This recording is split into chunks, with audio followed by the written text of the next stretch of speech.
What are the differences in programming for beginner weightlifters and intermediate weightlifters? How do you know whether you should focus more on power or on strength in your weightlifting training? And what are the biggest lessons we've learned from using high volume training for weightlifters? In episode 29 of the Last Set Best Set podcast, Coach Calvin and I dive deep answering these questions and more. And if you want your question answered on next week's episode, then make sure to leave a comment down below.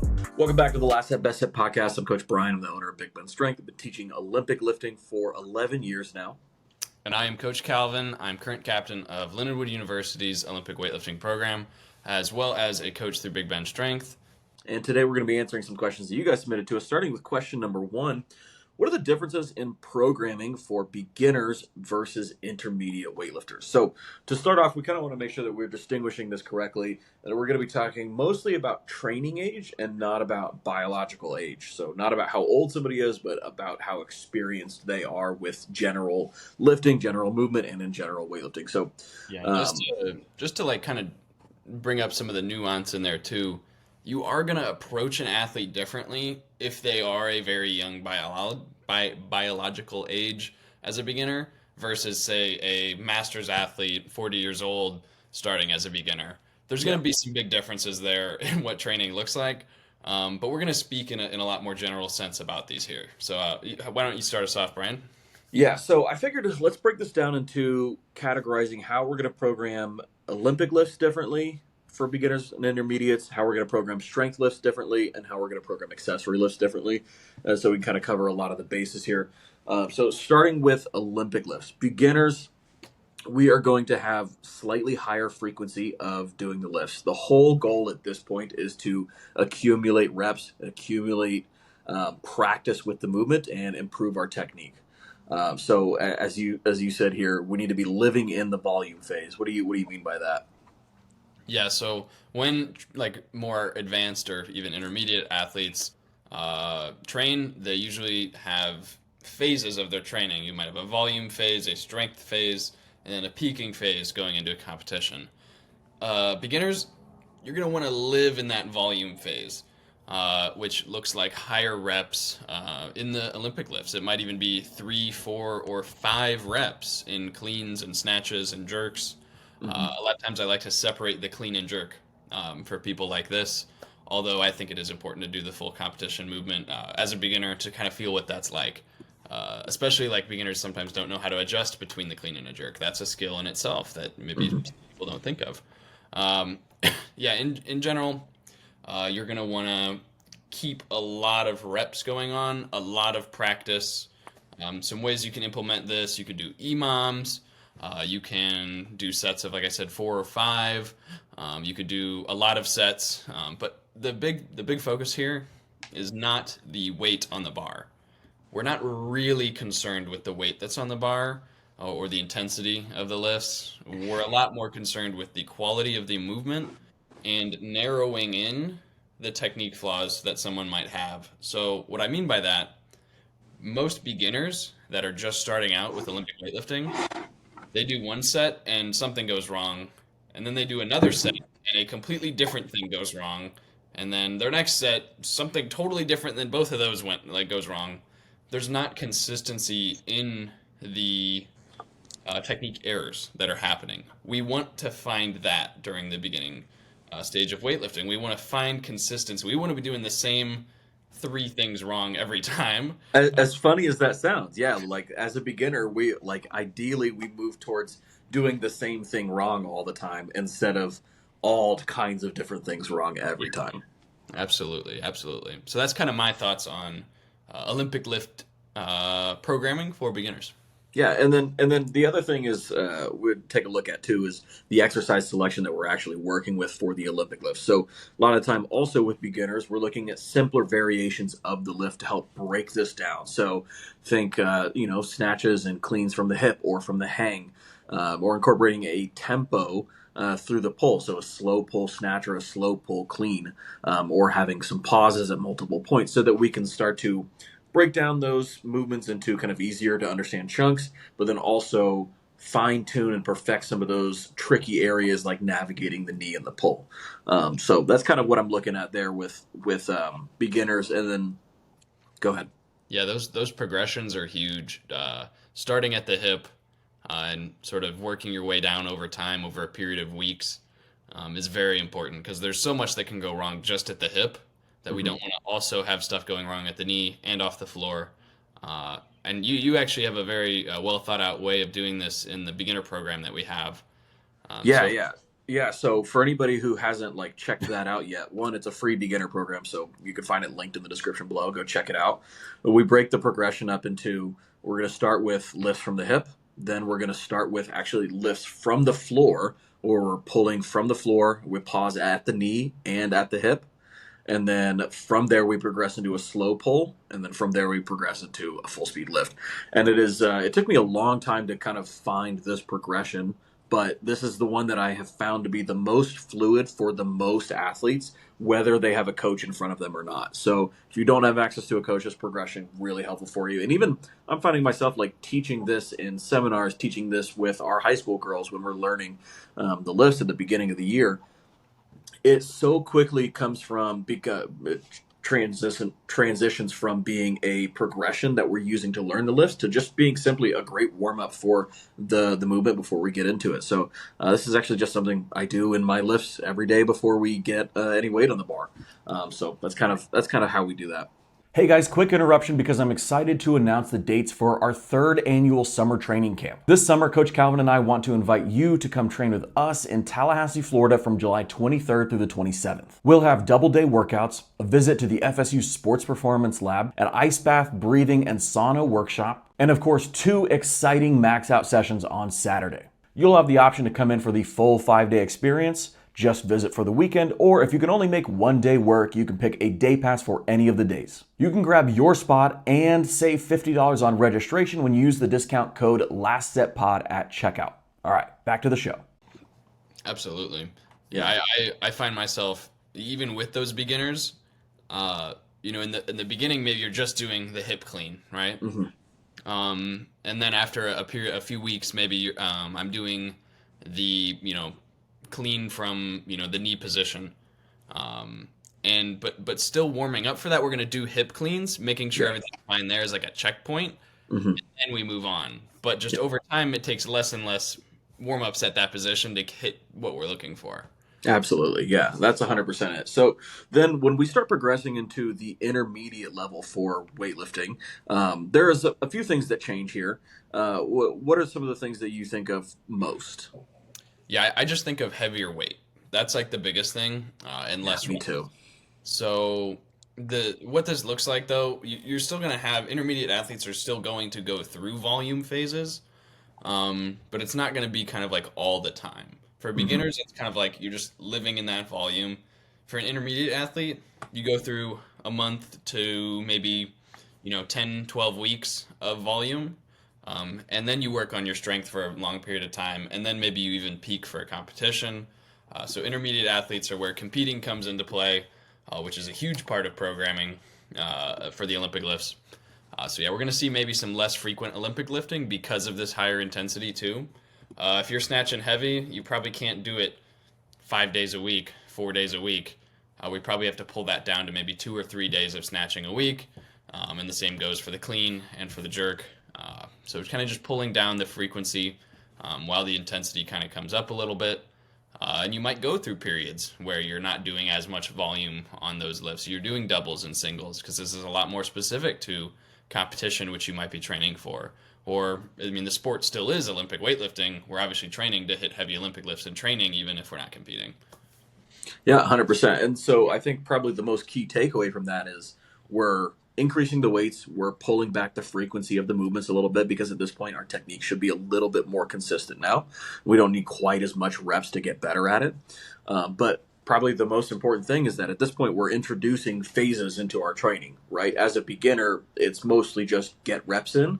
At this point now we have to have phases in our training to prepare us for those heaviest weights that we're gonna be attempting. So a good example of that is most phases will start with a high volume phase, and then a strength phase, and then a peaking phase or a testing phase. Um, Where as a beginner, you probably don't need to do that for, you don't need to do a 12-week phase as a beginner. You probably just need to practice the movement more. But as you become intermediate and advanced, it that starts to become a lot harder. So those are some of the bigger differences there when it comes to Olympic lifts. Anything else you kind of want to talk about there? Nope, I think we covered it pretty well there.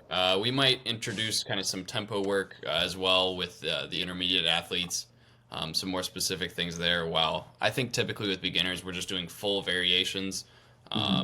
on that. Uh, Although, like you said, you can always throw around pauses, and this can be good for any level of athlete. Yeah. But you might see it more targeted or directed at an issue in an intermediate athlete. For instance, your position at the knee is bad, so you're pausing at the knee specifically for this intermediate athlete. Whereas for a beginner, we know their position at the knee is probably going to be bad, like, and so is their position everywhere else. So we're not like too targeted with it, but you might have a specific day where your main movement is pause at knee snatches, as an intermediate. Right, absolutely. Yeah, so then let's go ahead and talk about strength lifts here, the difference between programming those for beginners versus intermediate. So, with beginners, I typically am going to stay in that moderate rep range. I'm going to stay in the 3 to 5 rep range with some moderate intensity and just focus more on kind of practicing the skill of the movement because a lot of the time in this phase, people really talk about newbie gains and how you get stronger every single week. But in my opinion, a lot of that isn't actually like physiological changes to your strength, though there can be some. A lot of the time, it's just improvement in the skill, comfort in the bottom of a squat, practicing the movement more. Practicing the movement more frequently, you're going to get better at it. And so a lot of those adaptations that you're getting are just technique based. And that's kind of what we're looking at for beginners. We just need to practice the movement. We don't need to go crazy with it. Now, one thing I have found with beginners is they, a lot of the time, don't respond really well to high rep strength work, like hard sets of 10, like hard sets of 8, because a lot of the time they don't have the strength to maintain their technique across a full set. So in that period, I like to stick in the 3 to 5 rep range. Rarely am I going to push like heavy single or double. Rarely am I going to be using any sort of percentages. I'm just going to be going eyeball weights or RPE. What Yeah, else are you thinking about there? yeah. A lot of beginners, they don't have a one rep max, or they just don't know what it is, or it's increased so much in the last period of training that using percentage in their programming just doesn't really make sense. Yeah. So using RPE, kind of familiarizing somebody with how to go based on how hard it feels is very important, but also limiting them technically, like for instance, in a clean deadlift, we want to focus on the clean positions as opposed to just ripping as much as we can off the floor. So positions and learning positions in the strength lifts is the main focus for beginners that are starting with weightlifting.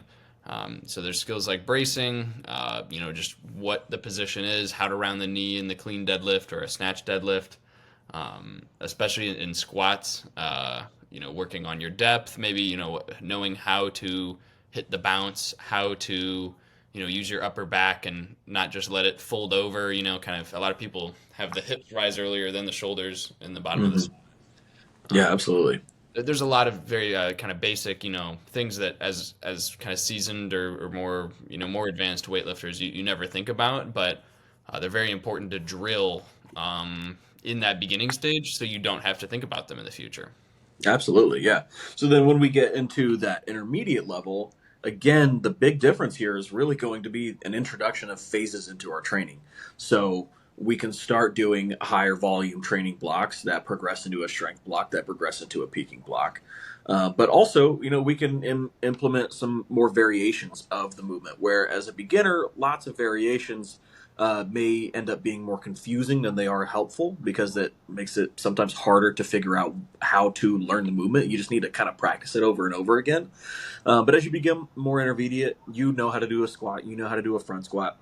We can start implementing specific variations like pause squats or tempo squats, which can help address some specific weak points for you. Maybe it's speed out of the bottom of the squat, um, or maybe it's learning how to time the bounce a little bit better as a beginner, where as an intermediate you can use tempo squats as a tool for you to help elicit more muscle gain or more strength.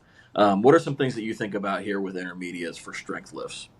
Yeah, I honestly, the idea of it doesn't change too much. The idea of the programming or what we're trying to do there isn't too different.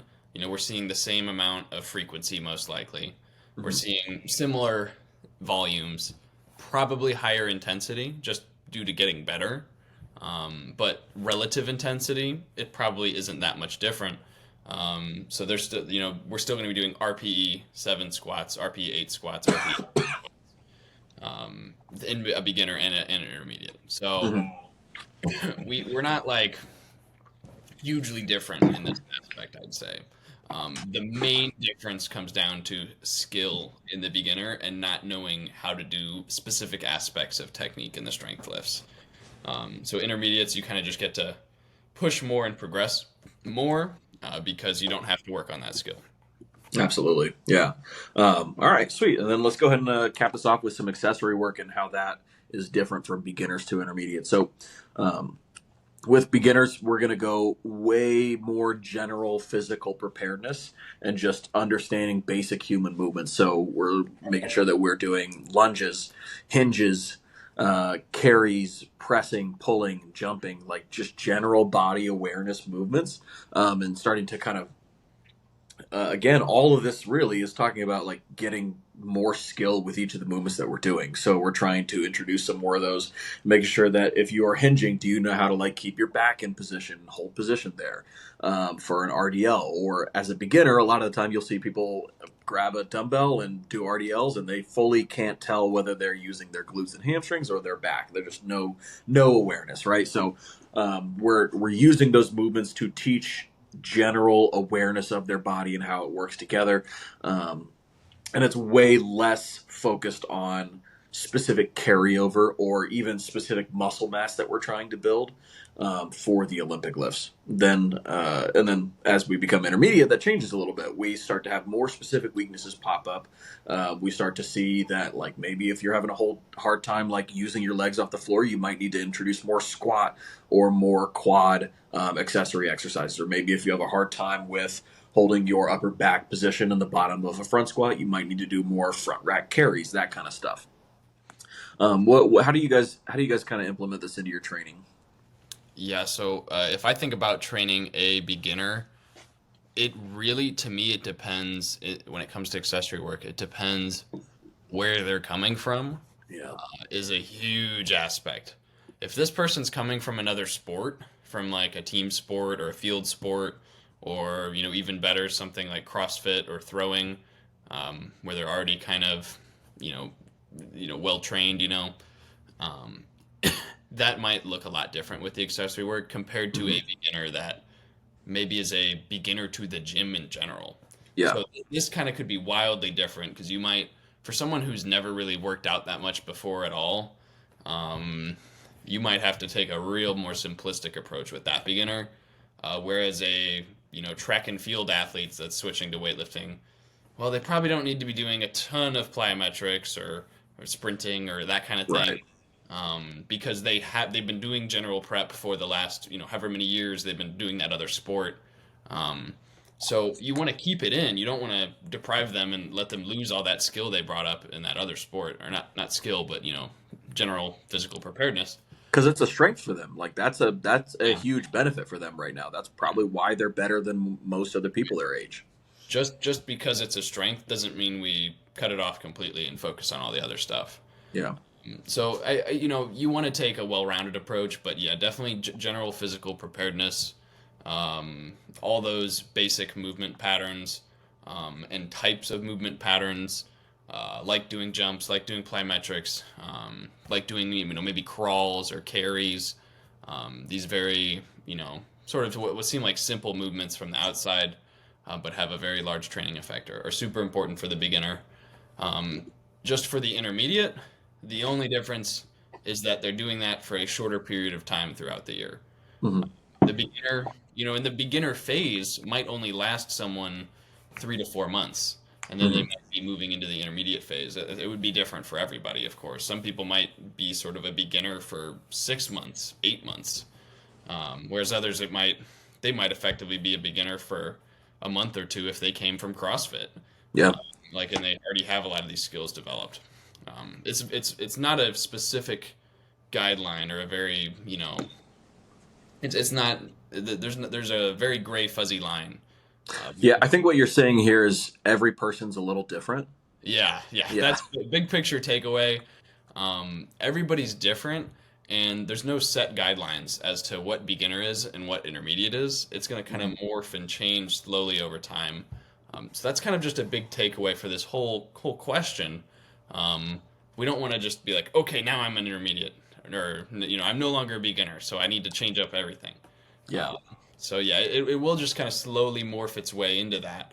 If you have a good coach, that kind of thing taken care of you. Absolutely, for sure. Taking a quick break from the episode to let you know about the OlyStrong team. The OlyStrong team is my online group coaching option for lifters who are looking to improve their technique, get strong, and set PRs. It includes your choice of 3 or 5 days a week of workouts, daily video feedback, and unlimited coach messaging to ask as many questions as you'd like for less than $1 a day. If you're ready to get started, then click the link in the description below for a free week trial today. All right, back to the show. Let's go ahead and get into our next question here. Question number 2, what is the dynamic strength index test? So little insight into why we're talking about this. We're hosting a training camp here, July 23rd through the 27th in Tallahassee, Florida. And every year that we do this, we go to the FSU Sports Performance Lab. We've got a good relationship with them, and we've gone and done some different tests. And we've done actually parts of this test at the lab before. It's always a great experience. And this time we're hoping to do this test so that we can actually get some real takeaway results and for athletes to actually impact their training so they can make changes to their training based on the test that we're going to do. So let's go ahead and get into it. What is the dynamic strength indexed test? So this test is one that is going to be used comparing two different sort of ergonomic tests. Not ergonomic. I can't remember the word I'm thinking of. Basically, you're going to compare two performance-based tests. One is going to be force plate jump.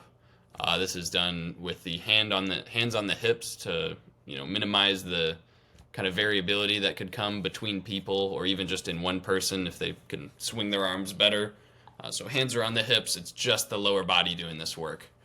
And then we're going to be doing a isometric mid-thigh pull. So both of these tests are done maximally, so jumping as high as possible. And then the isometric mid-thigh pull, there's a bar essentially that is attached to the thing you're standing on. You cannot move it. So you're also standing on some force plates, which are measuring the amount of force you're putting out. So it's maximally how much force you can produce at just one specific position in that kind of range of motion. So what that usually looks like is mid-thigh. It's kind of like near the power position of a clean for a lot of people. Might be slightly lower, but this is a very, very strong position. You should be able to produce quite a lot of force in this. And basically, we're going to divide the jump on the force plates by the amount of that means the force produced in the jump, the max force produced. Divide that by the max force produced in the maximal mid-thigh pull, and that's going to give you just a number. That's a ratio. It might be 0.8. Most of the time, between 0.6 and 0.8 are pretty normal values. That's where you see most people kind of falling. So yeah, does that answer your question, you think? Yeah, that makes sense. So with that number, let's go into this. What are the ranges? Like, what would you expect? So obviously, like if we're higher performing on the jump test, we're going to be maybe a little bit more of a powerful athlete or an explosive athlete. And if we're a little bit higher on the strength test, the mid-thigh pull, then we might be a little bit stronger of an athlete. So what are the ranges that we're kind of looking for there? So we usually the max you're going to see, like the highest numbers you're going to see in a DSI, you could be near 1.0. It's possible to even be over 1.0, produce more force in a jump than you can on the mid-thigh pull. But typically, the highest athletes are going to fall within that 0.9 to 1.0 range. But I would say you're a more powerful athlete than you are strong if you're above 0.8. So that's kind of how to fit yourself into that category. So you're like, I am kind of lacking in the strength if I am 0.88 or 0.92. Okay. But we look at kind of the flip side of that. If you're really strong, your score is probably under 0.65, or maybe even under 0.6. So if you're Right. producing nearly double as much force on the mid thigh pull as you can do in a jump, you can't produce force very quickly. You're not very good at jumping. There's a lot of reasons for this, but mainly you're just like not as powerful compared to your strength. Got it. That makes sense. And then you could be kind of in that middle ground, right? Yeah, most people fall in that middle zone where you're not heavily skewed one way or the other. Yeah, that's what I would say. So with kind of, and that's why we're doing this test, but with the results of this test, how would that influence your training, or how should that influence your training? So I would say if you fall in the extremes category, so if you're like, for instance, 0.75 and you're like, oh, that's the upper range of normal, I wouldn't really make any adjustments to training Okay. based off of this test. If you have other things that are kind of giving you an indication as like, oh, my jerk is 10 kilos higher than my front squat. Okay, yeah, we probably got Right. to work on that front squat. But if you are falling outside of those normal ranges, you're probably going to want to, for instance, let's take an example here. If you're the powerful athlete, if you're the person that can jump nearly with as much force as you can maximally pull that bar with, um, you're probably going to want to do a lot more strength work. Perhaps even consider doing it earlier in your workout when you're more fresh, higher frequency, maybe pushing even into 3 times a week of full squatting, to where you're really pushing those movements Hmm. training. That can look a lot of different ways throughout sets and reps and frequencies there. But bottom line is you're pushing strength lifts to try and get a lot stronger. That's the main focus, as opposed to the Olympic lifts throughout that time. The flip side goes for the really strong athlete. You just don't need, like, if you're deadlifting. I'll take James Tice on my team. Okay, he can deadlift 300 kilos. All right, does he really need to deadlift more for weightlifting? Like, yeah, probably not. Like, but you might keep it in still to work on positions, to do some other stuff. But I'll tell you this, he's not pushing that movement. It might be part of his training to keep his skill up with it, but he's not pushing it. He's working on Olympic lifts a lot more, maybe slightly higher frequency in the Olympic lifts. Just more focus and more push into those Olympic lifts, as well as maybe some other accessory movements that are going to help power. For instance, like we talked about, some plyometric training, some jumping, some box jumps, maybe even some deep tier plyos to work on rebounding in the bottom. Um, those are going to be included for that one extreme. Yeah. But and the important thing to remember there is, like, just because you're not a powerful athlete, I think a lot of the time people will assume that you just need to do lots of plyometrics and that's the thing that you should do. But a lot of the time that might just be an indication that your technique in the Olympic lifts, or I don't know, your ability in the Olympic lifts just needs more work, right? Like, the Olympic lifts are going to develop that power that you need if you were to try and close the gap on that index score. Oh yeah, 100%. We gotta stay a little specific with regards to how we're approaching training. Hmm. Um, Jumps should be included, but they shouldn't be a massive, huge portion of your training. They shouldn't take more priority, certainly over a snatch or a jerk or a clean. Um, yeah, that's very important. What you just said for sure. That these movements we're doing the Olympic lifts are training your power, and are the most specific thing you can do to get more powerful.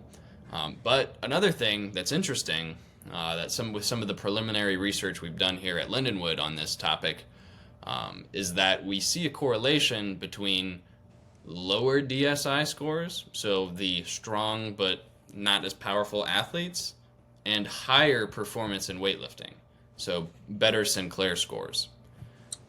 So maybe you don't want to be. Yeah, I mean, we want to be powerful, but we really want to be strong. Being strong is very important. Producing a lot of force in the mid thigh pull compared to your jump might be advantageous. to be a better weightlifter. Hey, turns out in a strength sport, being strong helps. Yeah, it took a lot of research to figure that out, but there it That's is. funny. Yeah. So if you guys want to come and do the DSI with us, no cost added to your registration. We'll cover that, and you guys can come out to the cool sports performance lab that they have. Then make sure you sign up for the camp. We've got the details for it linked down in the description below. And yeah, we're looking forward to having you guys come and train out with us. We got double day workouts. We're gonna do some cool sauna, ice bath recovery session on Saturday. Of course, we're gonna max out on Saturday twice. It's gonna be a good time. So if you guys want to come with us, lift some weights, get coached by us, and do some cool science stuff, then make sure you sign up for the camp. All right, let's go and get into question number 3. So we've been doing some high volume training on the OlyStrong team. I figured we kind of talk about what some of those lessons were. And then you mentioned to me that you're also in a volume block. So what have you guys been doing for your training?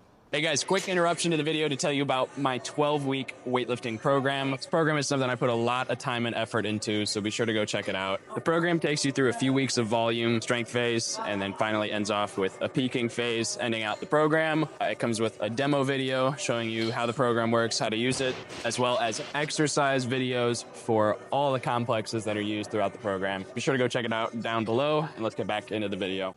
Yeah, so for me personally, I have been doing EMOM double. I did EMOM doubles, and now I'm doing EMOM singles in the snatch, clean, and jerk. Those are our 3 big days a week, and then there's some down days for complexes kind of in between those. There's a lot of sets going on in the strength lifts. At the day 1 that we started out with was 10 sets of 5 in back squats on one day, clean deadlift on another day, and front squat on the 3rd day. So 30 sets of lower body strength movement at 65%. It's not that heavy, but it's certainly a challenge. But 10 sets is tough, no matter what. It's a challenge in a different kind of way than you're maybe used to from weightlifting. But basically, this is just building up a lot of work capacity for us. It's something that more advanced athletes can do, whereas, like we talked about earlier in the pod, beginners are maybe doing, the less intense version of things. This is kind of a step further than that beginner and intermediate thing, where, a intermediate athlete's doing 5 sets of 10, and the advanced athlete is doing more like 10 sets of 5. Because you can do that heavier. You can get the same amount of volume, but doing it heavier. Yeah, I mean, and that's exactly what we're doing on the OlyStrong team. So we've been doing 5s on our Olympic lifts, and we've been doing 10s on all of our strength lifts. Dude, let me tell you, people, that first day of it, people were like, "What the hell is this?" But I really love it. I'm fully convinced now. I went through a volume phase the last. I guess I'm still in that, but it doesn't feel quite as terrible now. But the last 8 weeks of my training has been a high volume phase, and I've never really trained like that before.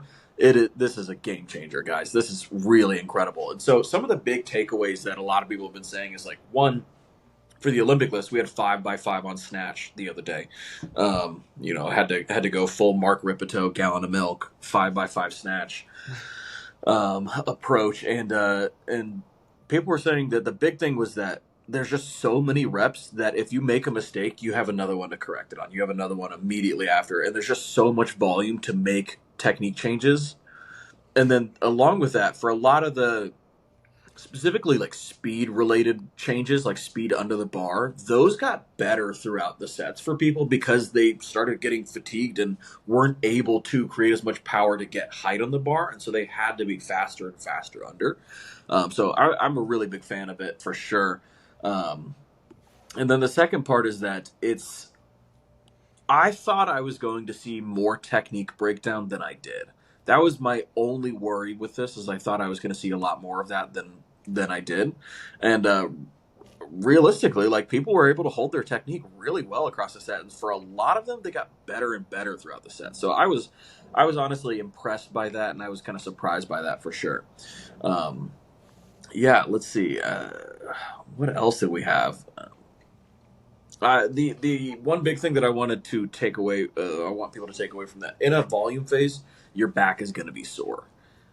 more than likely, almost every single person. Yeah, your legs are probably going to be sore too, but your back is definitely going to be sore. So we've been pushing snatch deadlifts, clean deadlifts, back squat, and front squat as kind of our main strength exercises. And then people have an option to choose either a strict press or an overhead squat, depending on their weak points.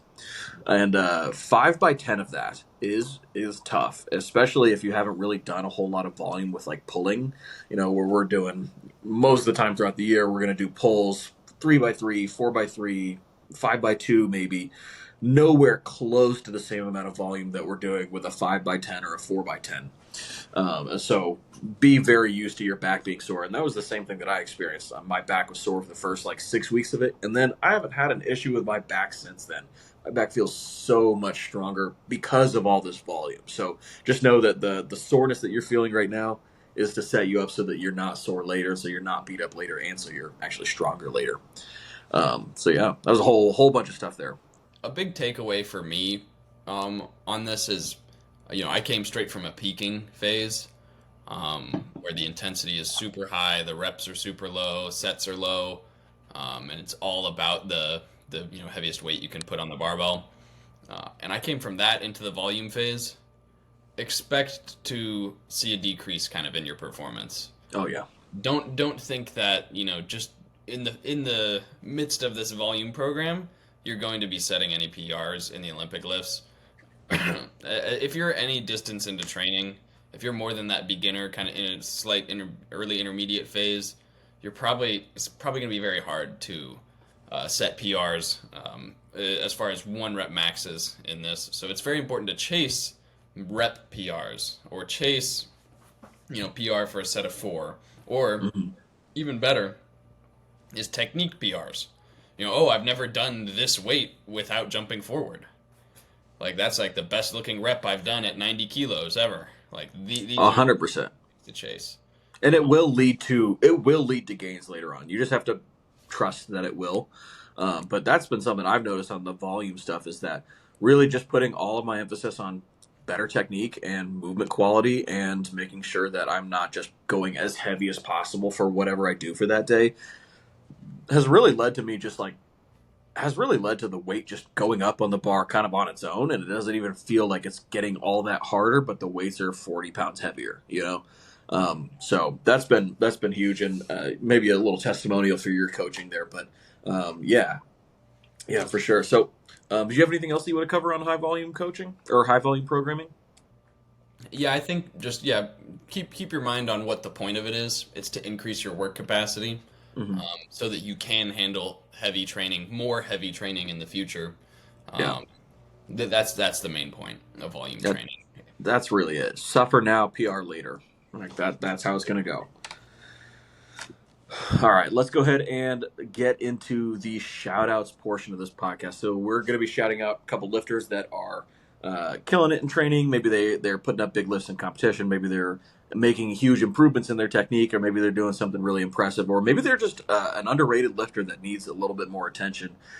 So with that being said, who's your first lifter that you're going to shout out? All right, my first lifter, Leo. If your guys' jerks are ending up forward, it's probably something that's going wrong with your hips. This is the number one issue I see when people are missing jerks out forward. Here's Leo from a few weeks back, and we can see that when he's initiating his dip, everything is going forward from the minute it starts, specifically the barbell. So the direction of the barbell is totally dictated by where those hips are going. If your hips start sliding forward in the dip, I'll tell you that barbell is going forward, or else you're doing some sort of crazy, contortionist thing under the bar there. Basically, we want to have the jerk dip feel just like a front squat, where the hips stay stacked over the heels and are going backwards. What really made a difference for Leo coming into this next week here was keeping the knees out wide, pushing them out wide as he went down instead of letting them come forward. This made more space for his hips to come back, where he didn't see there's still some forward slide of the hips. It's a 1 week change, but we didn't see as much hips coming forward. We're seeing the direction of the barbell mostly going up as opposed to going forward. Very good progress here. A lot of lifters, they're trying to stay too vertical with their torso when they dip and drive, but you should have it lean forward just slightly, because this will help you keep those hips back. So keep it up, Leo, and good job. Yeah, solid. And so the next lifter that I want to shout out, 9 years old, hitting the John North stanky leg clean and jerk. So I saw this dude Garrett lifting at Florida State Championships. He trains with Freedom Weightlifting, and this video of him got me so hyped up. Freedom is just one of those gyms that is like golden era Cal Strength vibes. Like the energy in there is incredible and undeniable. Tons of hype, and you can kind of see it in the way that he lifts, like the way that he approaches the bar, the way that he like hits his lift, and then the way he like absolutely spikes the bar at the end of this. He's just been training around the best kind of weightlifters. So just shout out Garrett and shout out Freedom Weightlifting in South Florida. Go check him out if you're in the area. Oh yeah, for sure. My next shout out here is going to be Ella Nicholson. Ella Nicholson is now a 2 times junior world champion at the 2025 World Championships in Lima, Peru this past weekend. She went 2 for 3 in the snatch with 106 kilos. Another athlete actually beat Ella with 108, so she had a 2-kilo lead over Ella going into the clean and jerk. And typically Ella excels at the snatch very much, so she had to put up a pretty good performance here, ending with a 130 kilo, 286 pounds clean and jerk to seal the win by 1 kg in the total. My coach always says that it's a lot harder to defend a title because other people are out to get you. So, props to her, and congrats on a 2nd world championship. That's huge. That's awesome, yeah. And it feels like it wasn't that long ago that I kind of saw her videos on TikTok 2, maybe 3 years ago, where she was snatching 110, and I was like, why don't more people know? Why is nobody like talking about this? This is kind of crazy. And here she is, junior world champion 2 times now. So yeah, awesome work, Ella. The next lifter that I'm going to shout out here, this dude sent me his videos of his lifts. He sent me a 240-pound snatch, and he's a sophomore in high school. So it's a 109 kilo snatch and the 199 weight class, which is like about 90 kilos body weight. And he sent me this, and it was he said it was the first time that he's snatched since States, which is like a couple weeks ago. And I'm pretty sure that this 240 is a PR. So again, this is a crazy lift and some solid training. I think he's going to put up some pretty big lifts if he keeps that up by senior year for sure. And he trains with Fleming Island. And so I actually interviewed their coach along with a few other coaches on transitioning from high school weightlifting to Team USA. So if you guys want to check out that interview and you're watching on YouTube, you can find that linked up here. Yeah, that was a great interview. I don't think that got nearly enough views, because especially the first part where I was talking to Danny Camargo, really insightful stuff. So go check out that video for sure. All right, I think that's it for the pod. Where can people find you, Calvin? At Calvin Lackey, 81 kg. And you guys can find me at Big Ben Strength on YouTube, Instagram, TikTok, everywhere. Check out our programs. And free stuff down in the description below. And make sure to sign up for the training camp. We'll see you guys next week. Bye.